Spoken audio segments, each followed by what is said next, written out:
kupoteza, na ndizo ambazo natamani vitu vingi vikisha kuja kwa akili na tupa ndani ya nafsi, then nafsi inakuelekeza mahali ambapo hapafai. Na ndio ndiposa Daudi anaandika katika Zaburi ya 42 anasema, kama vile ayala aioneayo shauku mito ya maji, ndivyo hivyo nafsi yangu ya kuonea kiu Mungu, ya kwamba ni jinsi gani nitakavyoweza kuonekana mbele yako.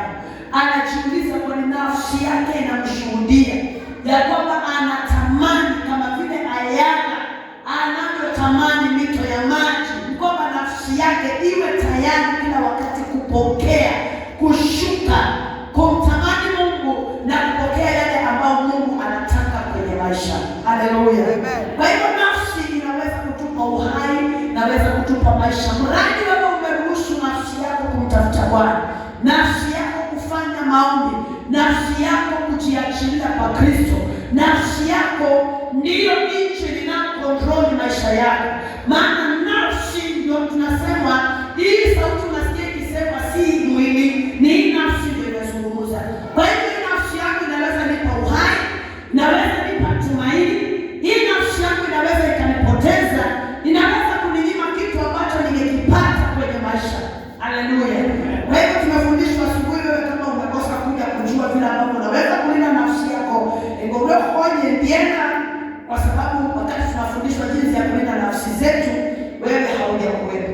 Lakini ningependa kwamba hii mwaka wa 2026 fanya agano na Mungu ya kwamba kama kuna mahali nitanauka mapema zaidi, basi ni kwa nyumba yako.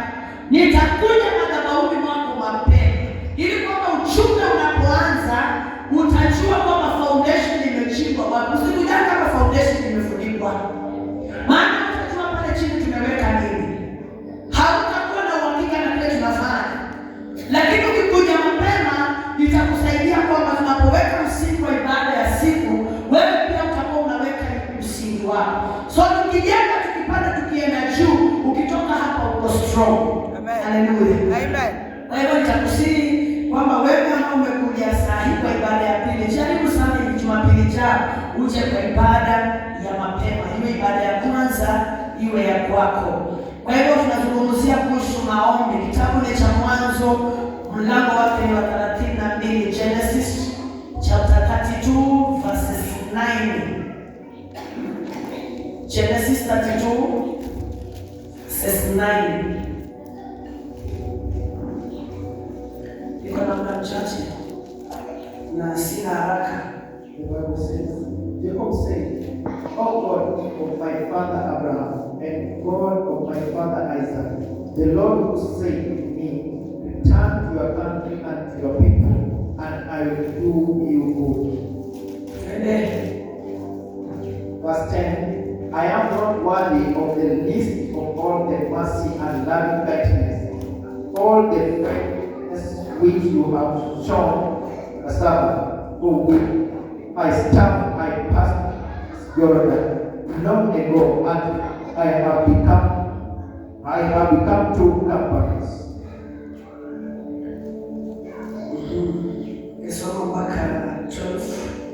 Verse 11, deliver me, I pray you, from my brother, from the hand of the Esau, for I fear him, lest he come and smite us all, the mothers with the children. Verse 12, and you say, I will surely do you good, and make your descendants as the sand of the sea, which cannot be numbered for multitude. Haleluya. Bwana asifiwe sana. Amen. Ndipo Yakobo akaomba, Mungu wa baba yangu Abrahamu, Mungu wa baba yangu Isaka, Bwana ambaye umeniambia, rudi katika nchi yako na jamaa yako, nami nitakufanya ustawi. Huyu ni Yakobo ambaye alikuwa ametoka katika nchi yao baada yake yeye na ndugu yake kukuwa na uhasama ama kutokubaliana kwa kitu fulani.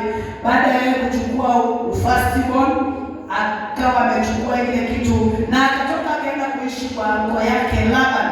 So hapo Mungu ameshamtokea sasa, anamwambia kwamba arudi, na Yakobo Mungu anapomtokea kumrudisha arejee kwa nchi yao, kwa boma lao ama kwa jamaa yake. Ninaamini jambo moja, kwamba huyu jamaa alikuwa mtu ambaye alikuwa na urafiki wa karibu sana na Mungu. Alikuwa mtu ambaye alipenda kuomba, na pamoja wakati anaenda kwa Laban alifanya maombi, na mahali penye alilala yale maombi ilifanya malaika wa Mungu akashuka kuteremka, ngazi ikakuja, malaika wanashuka kushuka na kupanda pale mahali, akaweka mawe, akaweka agano, akasema mahali ambapo Mungu ameonekana. So kitu ambacho nimempenda ni kwamba alipenda maombi licha ya hali zote ambazo zilipitia, na naamini Mungu alikuwa ameona hiki kitu ndani yake. That's why alifanya yale ambayo alifanyika. Ndugu yake aliyekuwa mkubwa akarejeshwa chini, na yule ambaye alikuwa na moyo wa kumtafuta Mungu akamwinua. Kwa hivyo imefika wakati Mungu amemtokea kwamba aweze kurejea kwao au kwa jamaa yake, kwa ndugu yake kule aliyekuwa amemwacha. Kwa hivyo alipofika kile kiwango, ndani yake alishawishika au aliona uoga, nitaendaje kwa ndugu yangu na ili hali tuliachana kwa njia namna hii? Jambo lilipendeza ni kwamba ndipo Yakobo akaomba, Mungu wa baba yangu Abrahamu, Mungu wa baba yangu Isaka, Bwana ambaye umeniambia nirudi. Anafanya maombi ya kwamba haijalishi kule ambako nilitoka, haijalishi ile vita ilibaki kule, haijalishi, maana alielewa uchungu wa Esau aliokuwa nao kumuhusu. Kwa hivyo alikuwa anaishi kwa Laban, lakini akijua ndugu yangu ana uchungu na mimi. Kwa hivyo alipofika wakati Mungu anamrejesha, akaweza kurudi kwa jamaa zake, ama arejee kwao, anafanya maombi na kumkumbusha Mungu wa Abrahamu, Mungu wa Isaka, na kwamba wewe ndiye Mungu ambao umeniambia kwamba nirudi kwa nchi yetu na kwa jamaa yangu, na huko ndio umeniambia kwamba utanistawisha kule ambako ulinipa jina la kutoka second born mpaka first born. Huko ndio unanirudisha, na huko ndio umeniambia unaenda kunistawisha. Kwa hiyo anamkumbusha Mungu agano lake na yeye, ili kwamba anapoenda Mungu atangulie kabla yake. Haleluya! Kwa hiyo maombi, unapoomba maombi yanafanya vitu ambavyo vimetuogopesha maishani.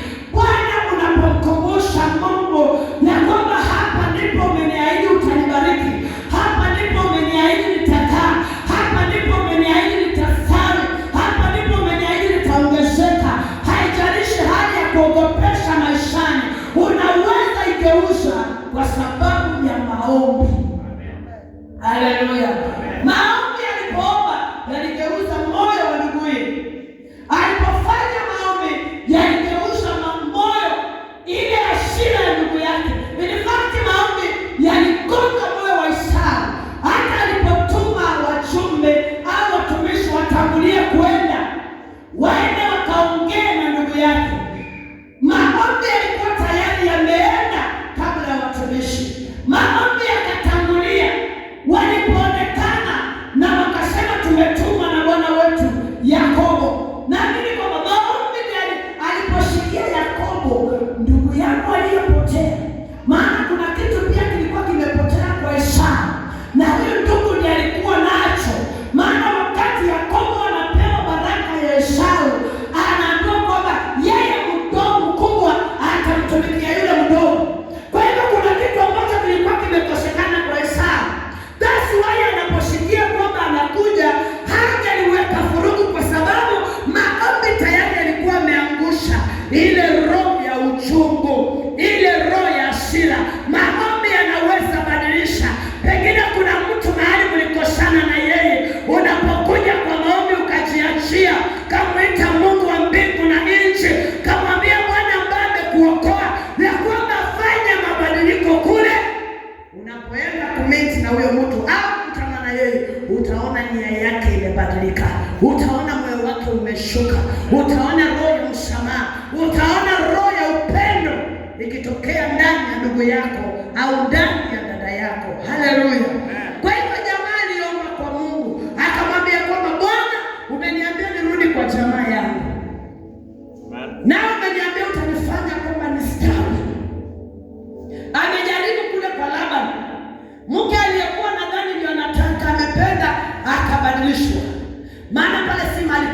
bustani palikuwa mahali pa maficho. Yule mkambaa alidhania kwamba ndio roho yake akipewa ameshaiba miungu ya baba yake. Akishakaa pale, ile makundi aliyokuwa analinda, mambo ya vita imetokea, ikabidi atoroke arejee kwao. Haleluya. Kwa hiyo pengine kuna vitu ambavyo tunapitia maishani kama Wakristo.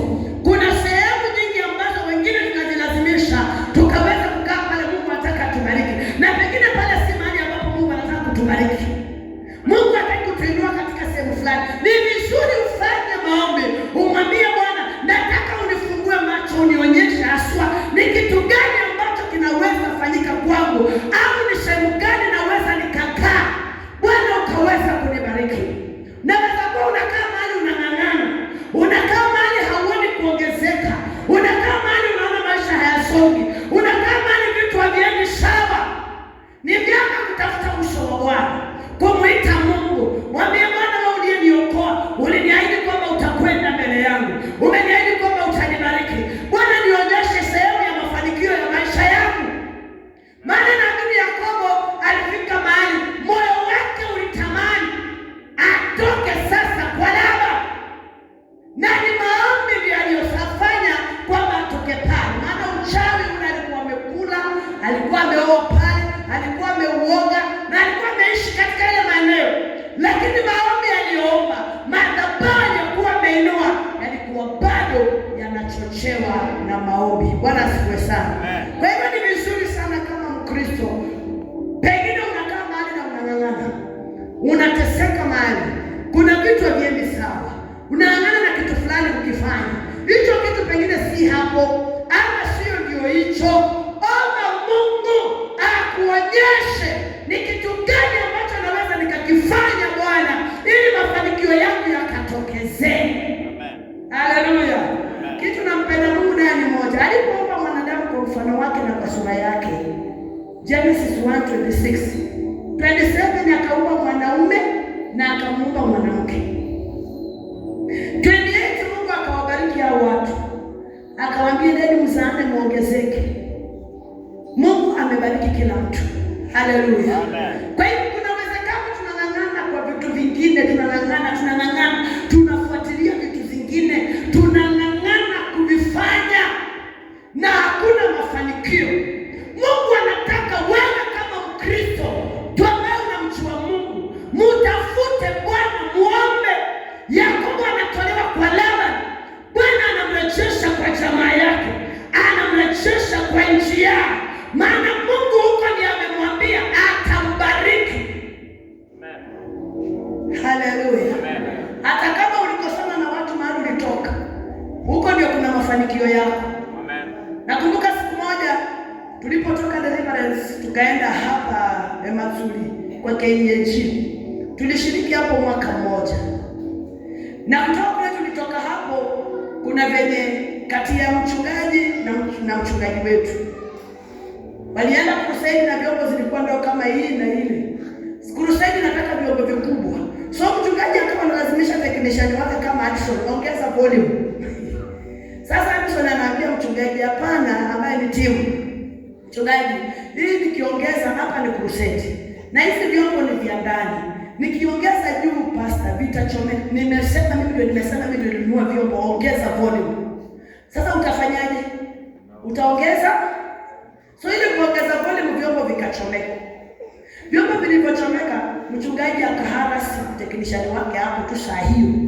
So technician alikaa kwa pale kwa vyombo katika hali ya kuvumilia mpaka crusade ikaisha.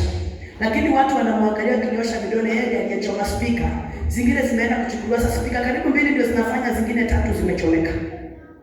So alikaa kwa ile hali ya pale, na alipo maliza ile crusade akakumbuka niko na kwetu. Bwana asifiwe sana. Maana Mungu alikuwa ameshamwambia kwamba hapo Deliverance ndio nitakutoa wewe, nitakuinua nikupeleke mahali kwingine. So hata kama licha ya challenges zilizokuwa zimetokea, tumetoka Deliverance tumeenda KNG. Unajua ilibidi tumerudi Deliverance Church. Na tuliporudi Deliverance Church tukakumbuka kwamba shwase yule pastor ama tu kumpatia kwa yeye pastor wa KNG. Tulitengeneza safari na siku nyingine tukarudi wapi? kwa KAG. Tunaenda kuambia pastor, tunaomba radhi kama kuna mahali tulikukosea, ili kwamba tukue free, tuendelee na safari yetu. Bwana asifiwe sana. Najua wakati tulienda tukafika pale, mchungaji alipomaliza ibada kutuona alienda kwa ofisi na akafunga mlango, na si kawaida yake. So ni kama alielewa tunataka kumuona na akafunga mlango. So tulipojaribu tukakaa karibu nao, mlango haifunguki, tukatoka pale tukarudi. Mungu alikuwa ameshapanga kwamba pale kwa Deliverance Church ndio pale tutoa pale patufikishe wapi? Kwa msalaba. Haleluya. Na nikiwa hapa msalaba, hapa ndio Mungu anaweza ongea, nitoke hapa niende Tanzania, nitoke hapa niende mahali kwingine, ama nibakie hapa anistawishe hapa. Haleluya. Kwa hiyo Yakobo alikuwa anakaa kwa Ngolaba, na ilikuwa ni mahali pa kukimbilia tu, mahali pa kurescue maisha yake kwa saa hiyo. Na kwa sababu Mungu amemjalia, sasa ilibidi arejee mahali penye anaweza fanya ibada na Mungu. Maana kwa Laban alipata tayari kuna madhabahu Laban alikuwa ameyajenga, ambao yeye hangeliweza kuinua madhabahu yake pale. Kuna uwezekano alijaribu, lakini ilikuwa inagongana. So Mungu anamtoa. That's why anaomba, anamwambia Mungu wa Abrahamu na Mungu wa Isaka, anamwambia kwamba ambaye umeniambia rudi katika nchi yako na jamaa yako, nami nitakufanya ustawi. Amen. Haleluya. Amen. Kuna mahali Mungu ametupangia kutawala. Mungu ametupangia kukuwa watu wakubwa. Ni wewe maombi, Mungu atakuonyesha ni wapi. Omba kama Mkristo, omba kama mama, ombea watoto wako, ombea familia yako, ombea nyumba yako. Mungu, ni wapi unataka kunistawisha? Ni wapi unataka uonekane mwaka huu? Bwana, unataka kuonekana ni wapi? Ampenye unataka kuonekana nikiwa ni wapi? Nionyeshe nafasi kwenye huduma, nionyeshe nafasi kwenye uombezi, nionyeshe nafasi kwenye ushirika, nionyeshe nafasi kwa utenda kazi. Bwana, unataka nikafanikiwe nikiwa kwenye sehemu gani? Kuna sehemu Mungu anaweza kuweka ndani, hapo ndio utafanikiwa. Na kuna mahali pengine unaweza kuwa ndani unajilazimisha. Amen. Haleluya. Kwa sababu ya hali pengine unaona acha nijiweke hapa angalau nijiponye, na kumbe unajimaliza. Haleluya. Lakini unapofanya maombi yatakusaidia kwamba Mungu hawezi kujifunua kwako. Mstari wa 9. Mstari wa 10 na wa 9. Soma Kiingereza. I am not worthy of the list of all the mercy and loving kindness and all the faithfulness which you have shown to your servant. For with only my staff I passed over this Jordan long ago, and now I have become 2 companies. Mimi sistahili, afadhali uaminifu wako wote ulionitendea mimi mtumishi wako. Nilikuwa na fimbo tu mkononi mwangu nilipovuka huu mto wa Yordani, lakini sasa ninayo makundi mawili. Ile wakati nilikuwa na fimbo tu nikienda au nikitoka, sasa niko na makundi mawili. Vitu ambavyo umenibariki niko nalo, yule ambao umenipa Bwana, ni wewe Mungu umenifanikisha, umenipa. Ile wakati nilipokuja nikafika kwa hii mto, nilikuwa na kafimbo tu, shida yangu unaishi, sikuwa na mke, sikuwa na mtoto, sikuwa na kanyumba, sikuwa na chochote, nilikuwa peke yangu. Lakini nafika wakati ninarudi sasa, niko na makundi mawili. Twende 11. Deliver me, I pray you, from the hand of my brother, from the hand of Esau, for I fear him, lest he come and smite us all, the mothers which are with the children. Na kuomba uniokoe na mkono wa ndugu yangu Esau, kwa maana naogopa kuwa atakuja kunishambulia, pia mama pamoja na watoto wao. Haleluya. Ninaogopa.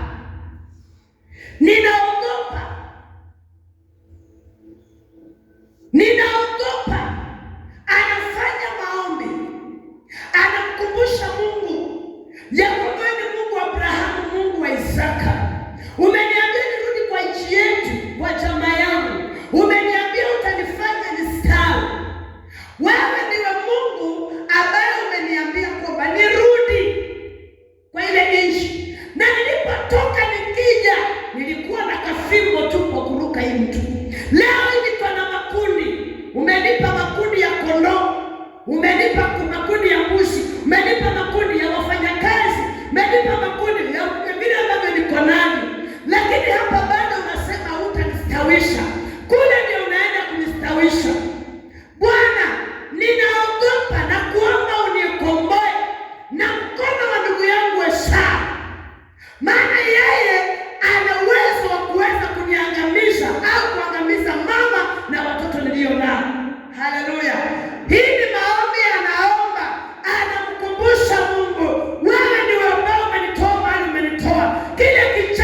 Esau. Maana uende akiniona Esau, mimi ninaogopa anaweza akafanya maafa kwa wake zangu na watoto nilio nao, nikabaki mtupu. Bwana asifiwe sana. Ni wakati gani kama wewe mwombezi au Mkristo unachukua nafasi ya kumwomba Mungu, kumkumbusha Mungu mahali amekutoa na mahali amekufikisha? Je, ni muda gani unachukua nafasi ya kuomba Mungu mahali penye unaenda, kile unaenda kutana nacho atangulie kile ambacho kinakuogopesha kabla hujafika? Ni muda gani unachukua kumwambia Bwana, nimekuwa tu mikono tupu. Leo umenipa watoto, sina kitu fulani. Umenipa mke, sina nyumba. Umenipa ng'ombe, ina mahali pa kulala. Nilikuwa mikono mitupu na umenipa hii. Na Bwana umenifungua macho na niambia nifanye kitu fulani, ndio unibariki. Ni muda gani wewe umechukua nafasi ya kukaa mbele za Mungu kumkumbusha Mungu kile ambacho amekufanyia, mahali ambako anakuambia uende, na kile ambacho unafikiria unaweza kutana nacho? Ni kitu gani ambacho muda gani ambao wewe Mkristo umechukua ukafanya? Tunaambiwa tuombe. Yesu akaambia wanafunzi wake ya kwamba ombeni msije mkaingia majaribuni. Maana wakati Yesu anaenda na hao majamaa kuomba mlimani, yeye anawaacha hapa, anasonga mbele kidogo, anaenda kuomba. Akirudi anawakuta wamelala. Yesu anawaambia ombeni msije mkaingia majaribuni. Baadaye Yuda anakuja na wale majamaa kumkamata Yesu, wanashika Yesu. Mmoja wale wanafunzi anachomoa upanga, anakata mtumishi wa makuhani ule mmoja masikio. Yesu akamwambia rudisha upanga wako, maana yote afanyaye vita kwa upanga atauawa kwa upanga.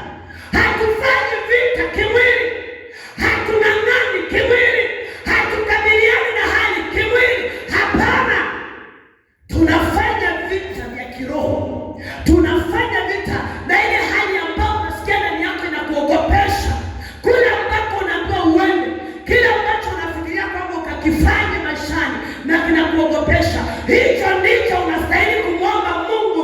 Umwambie Bwana ya kwamba nitangulie, enda kabla yangu. Mimi nimekuwa sina chochote, nimekuwa sina rafiki. Leo umenipa vile nilivyo navyo.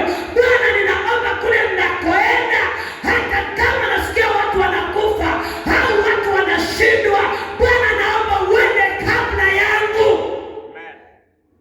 Haleluya. Yakobo anaomba ya kwamba nimesikia wachungaji wanauawa. Nimesikia ukiwa mwombezi shupavu sana, shetani majaribu yatakuwa mengi. Huko ndio ninamwambia Mungu, kama huko ndio ninakwenda, maana huko ndio kuna kufanikiwa kwangu. Bwana, ninaomba kwamba utakwenda kwa ajili yangu. Haleluya. Watu wengi tunaogopa huduma maana tunasikia kwamba kuna mateso. Acha nikuulize, wakati ulikuwa hujaokoka ulikuwa na mateso au ukuwa nayo? Paulo aliniambia kwamba Paulo alikula masamadi ya mang'ombe sana kwa matanga. Usiku wa manane ndio wamepeleka spika pale. Sasa ndio mwana ya sono inataka ipande juu. Sasa saa 8 ya usiku ndio wameletewa ugali. Hiyo ni mateso. Ya mwisho sasa walitandika enda wakashika mdomo kama vile unashika simba, wakararua, wakakuwa Samsoni. Wanataka kurarua simba mdomo. Akararuka mdomo huko. Nyinyi mnacheza unasema nitamuuma vidole. Muuliza alijaribu kuuma vidole lakini alirudiwa mdomo. Haleluya. Na tangu kuja kwa Yesu umepigwa. Umekula masamaki. Ni viboko vingapi? Ni viboko vya kiroho tu, anasikianga pengine kama umivu, kama baridi. Anasikia pengine kakichwa kinagonga. Pengine anasikia kwa nyumba yangu sina kitu fulani. Lakini afadhali kuliko wakati yako hapa. Bwana asifiwe sana. Kwa hiyo kuna vitu maishani mwetu ambavyo vinatuogopesha. Nikiingia kwa huduma sana, kuna hatari naenda kutana nayo. Kuna vitu huko ndio Mungu anataka uingie, ndio wewe ufanikiwe, ndio wewe ustawi, ndio wewe uongezeke. Lazima uwe na kitu ambacho utakifanya. Amen. Haleluya. Lazima utaomba, umwambie Mungu, hapo penye ninaogopa. Bethel Benai hicho chenye unaogopa ndio kitakutesa mwanangu. Lazima vile utajikubali kuenda. Amen. Kila kinakuogopesha, ni afadhali umwambie Mungu, kila ambacho kinaniogopesha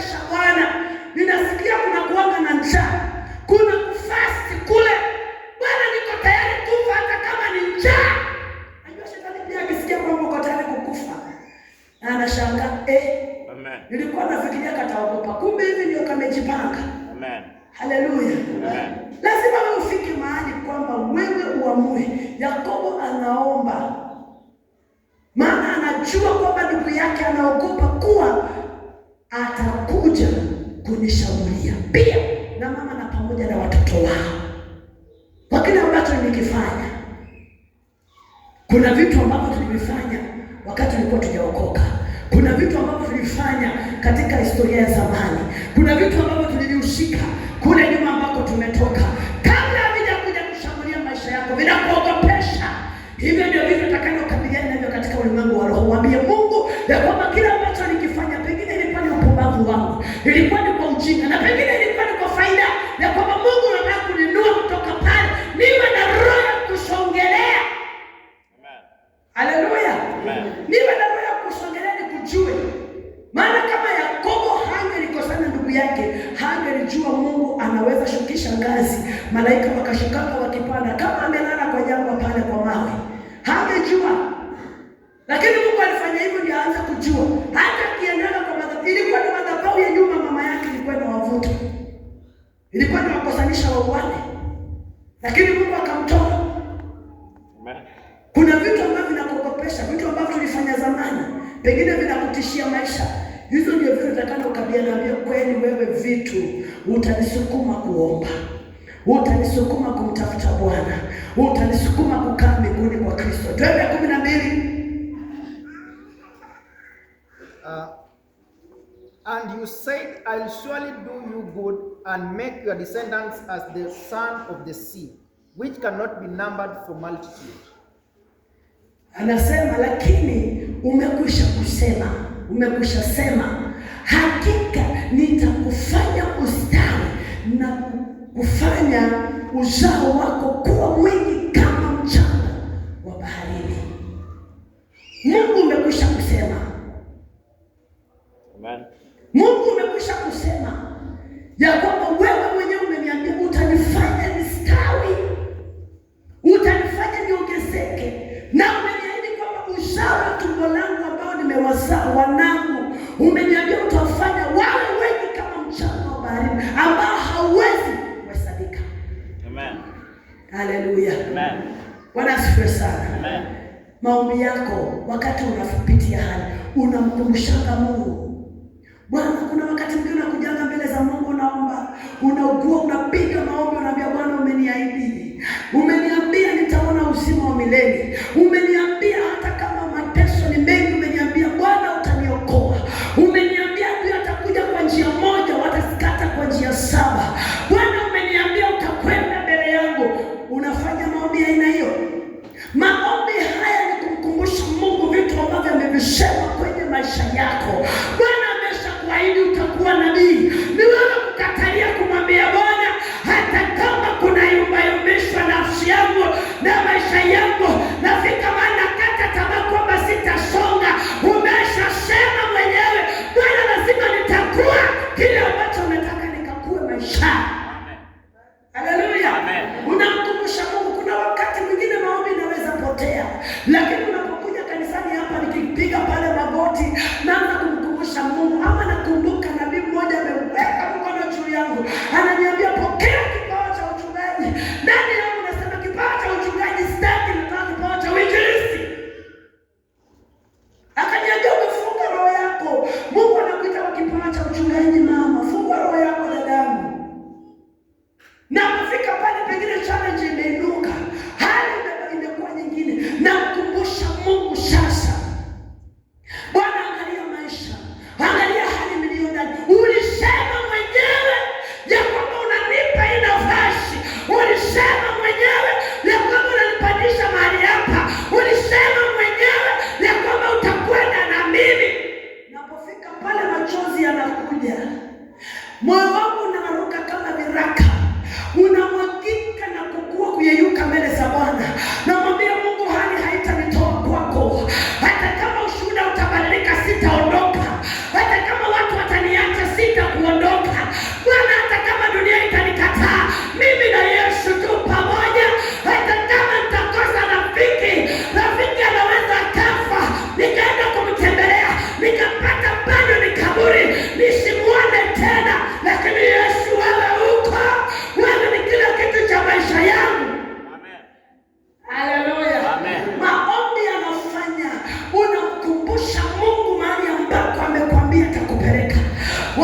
hali haiko sawa, mipango haiko sawa, ratiba zako umepanga zikuendi sawa, unaona kuna uoga ndani, unaona hatari na kuja kuvamia ulivyo navyo, maombi yanakumbusha Mungu kile ambacho amesema atakifanya maishani mwako.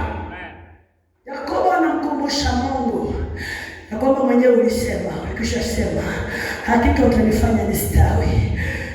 Bwana umesema utanifanya nistawi. Mwenyewe umesema utafanya uzao wa tumbo langu watakuwa wengi, watu wasioweza kuhesabika. Mungu, haijalishi hata kama ndugu yangu ana hasira, haijalishi kwamba kile ambacho atakachosema, haijalishi kwamba amejihami, haijalishi kwamba amekaa na hasira miaka mingi, haijalishi kwamba yeye ananingojea, anakaanga kikiliti akisema kale kama mtu mali kanatokea ndio nitakaua. Anamkumbusha Mungu kile ambacho Mungu alisema. Hakumbushi Mungu kile ambacho ndugu yake anafanya. Anamkumbusha Mungu kile ambacho Mungu alisema kwake. Wakati mwingi maombi unapoomba yatakukumbusha kuhusu Mungu, tabu zako utazisahau. Amen. Haleluya. Amen. Unapofanya maombi yatakukumbusha hata kama uliachwa. Ninakukumbusha kwamba uko na baba. Hata kama una mwana unakumbuka niko na mwana. Hata kama una mume unakanga nikiwa na mume. Na kanga ukiwa na uhakika wa maisha kwamba niko na uhakika, insurance yangu niko nayo. Maana nikiwa na Mungu niko na kila kitu. Amen. Haleluya. Kwa hivyo unapofanya maombi penda kumkumbusha Mungu vile vitu ambavyo Mungu amesema kwako. Ile huduma ambayo Mungu amesema kwako. Yale maono Mungu amekuonyesha.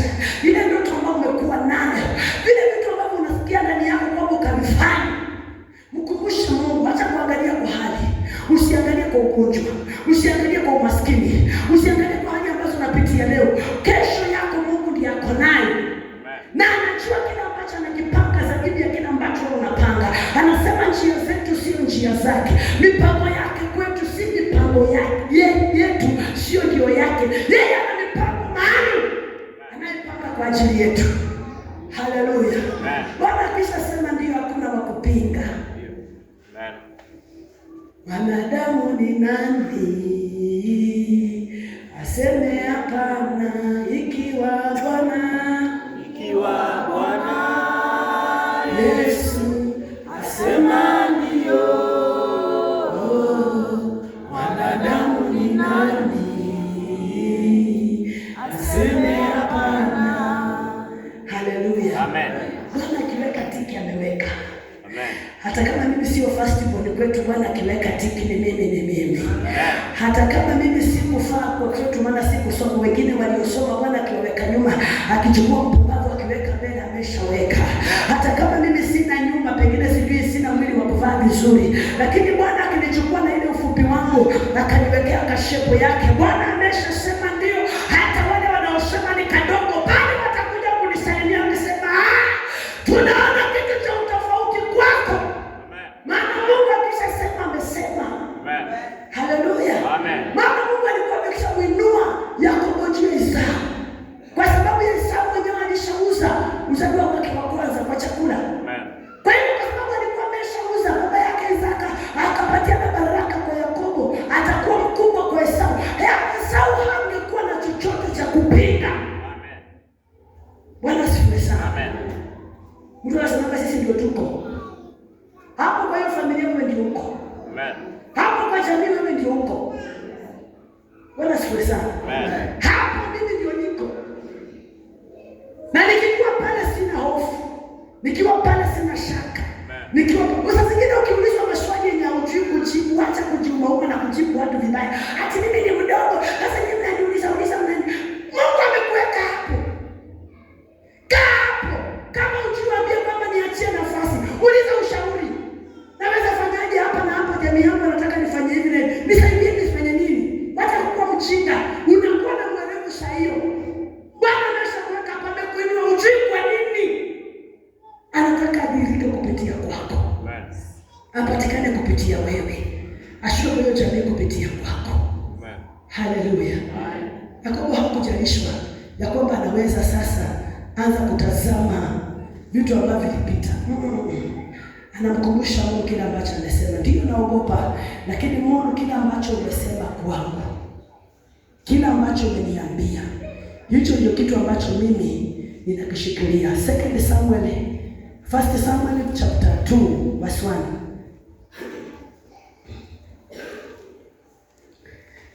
1 Samuel chapter 2 verse 1. The Bible says, Hannah prayed and said, my heart exalts and triumphs in the Lord. My horn, my strength is lifted up in the Lord. My mouth is no longer silent, for it is open it is open wide over my enemies, because I rejoice in your salvation. Hallelujah. Bwana Yesu asifiwe sana. Amen. Kisha Hana akaomba na kusema, moyo wangu unashangilia Bwana. Katika Bwana pembe yangu imeinuka juu. Kinywa changu chajisifu juu ya adui zangu, kwa kuwa na ufurahia wokovu wako. Hana akaomba, anakumbusha Mungu. Maombi yanafanyanga tunakumbusha Mungu.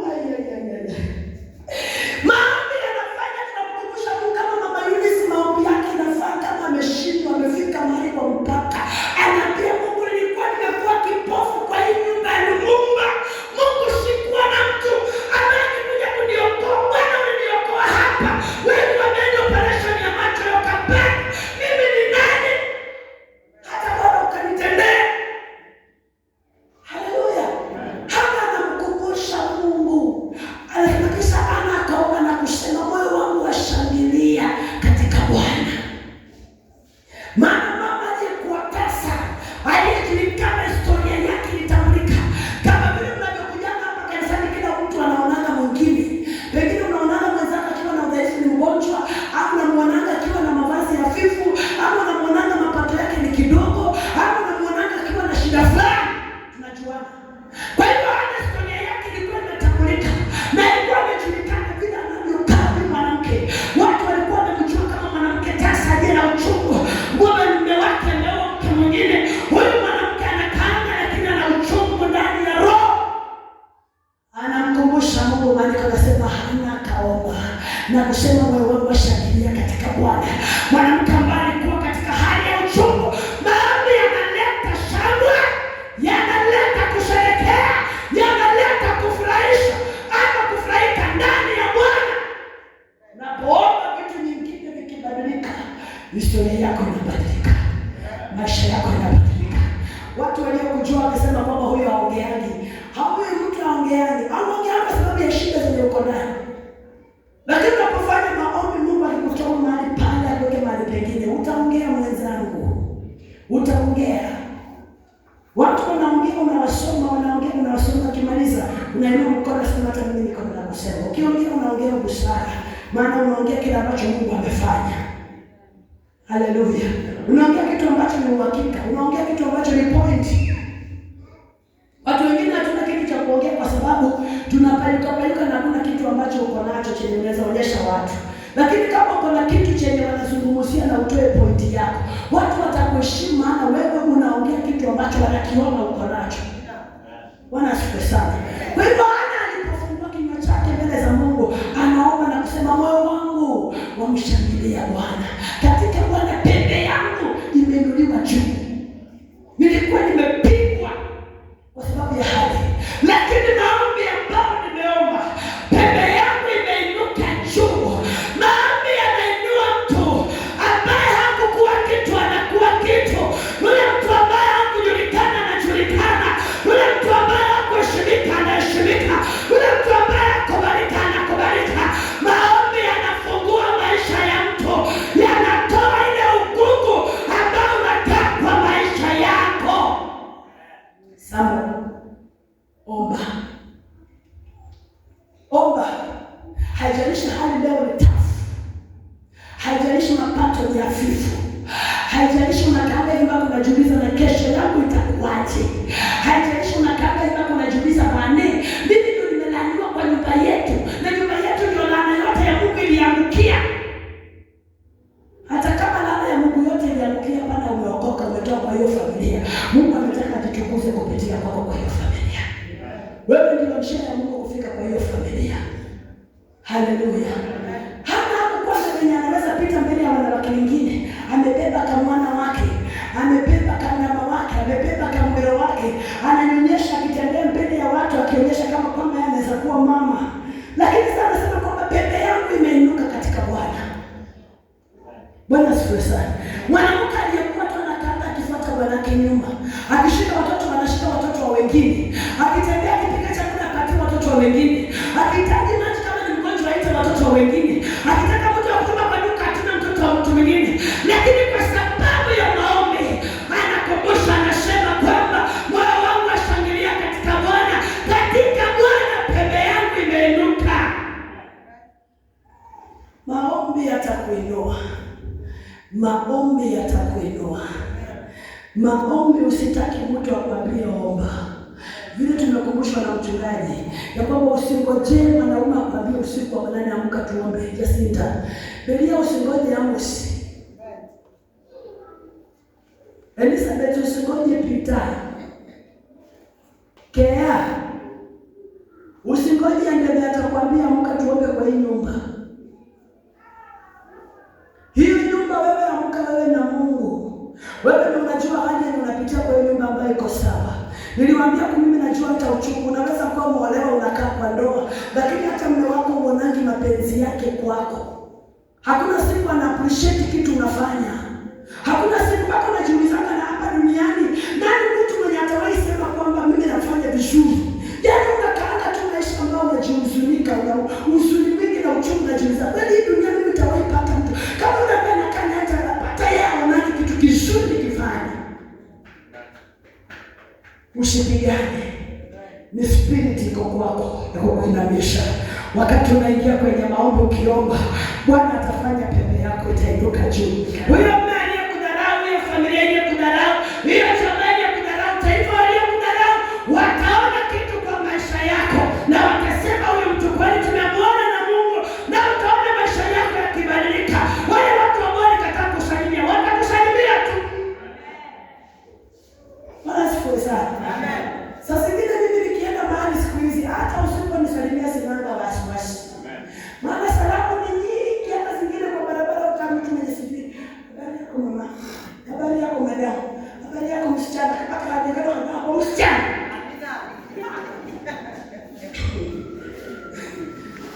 Haleluya. Yaani nasikia salamu ni nyingi. Sasa nikifika mahali mtu akijibeba sana wakati mwingine sinanga wasiwasi. Yaani hata kisalimia watu wengine aniacha. Naweza enda mahali pengine watu wajitambulisha majina yao. Mimi naitwa fulani, mimi naitwa fulani, alafu anaanza story. Mwana si kuna wasiwasi kama shughuli ya mjini. Sijui hao watu kwani kunijui. Hata badala kujitambulisha. Mimi watu wananiona kunijua ni wengi. Hata kwa hizi kuna kwenye naenda kwa mtandao ni wengi. Hata wengine wanatamani wanisalimie na washiki mkono yangu. Sasa kama usiponisalimia mimi ni shituaji. Haleluya. Hata kuoa na vitu ambavyo haviko. Wacha kukufa na vitu ambavyo hapana. Ishia kwa vitu ambavyo unaweza fanya pembe yako inuke juu. Sema kwa jina la Yesu. Kuanzia leo, mahali ambapo nasikia ndani yangu nimeshushika, mwaka huu 2026